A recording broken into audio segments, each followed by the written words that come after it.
Ah, putain de merde. Des clips comme cela, on en voit partout sur les réseaux sociaux. En majorité des jeunes individus de différents quartiers. On y voit des images de vandalisme, d'armes factices ou réelles, mais aussi des machettes. Depuis quelques années, le territoire assiste à une montée considérable de violence qui donne naissance à des bandes rivales. Une autre manière de se faire entendre selon le sociologue David Guillot. C'est des gens qui ont grandi avec la génération des réseaux sociaux. Donc forcément, c'est super les réseaux sociaux parce que c'est accessible à n'importe qui. Donc c'est vraiment un mode d'expression avec, j'ai envie de dire, aucune censure quasiment. Donc ça veut dire que tous les excès sont possibles. La mise en scène, les mots utilisés, les postures, les scénarios, etc.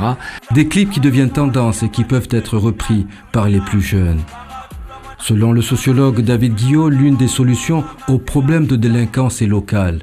Il faut des moyens humains capables d'assimiler les codes utilisés par les jeunes. C'est un autre mode opératoire qu'il faut faire. C'est pas embêter les quincailliers avec la vente des...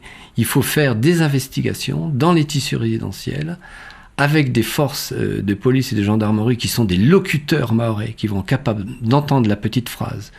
L'encadrement des jeunes dans l'apprentissage et leur accompagnement vers l'emploi sont d'autres solutions soutenues par le sociologue Faisal Swalihi. On peut arriver à trouver des résultats sur la question de la délinquance à Mayotte en se disant qu'il faut réagir à chaque fois qu'il y a un événement. Réagir, c'est agir comme un pompier. C'est un métier qui est noble, mais on éteint le feu sans savoir d'où vient le feu. Et donc c'est pour ça que nous sommes justement dans cette situation. Selon les psychologues, aujourd'hui on ne mesure pas réellement l'impact psychologique des violences sur la population, mais il serait temps qu'on s'intéresse à toutes les solutions.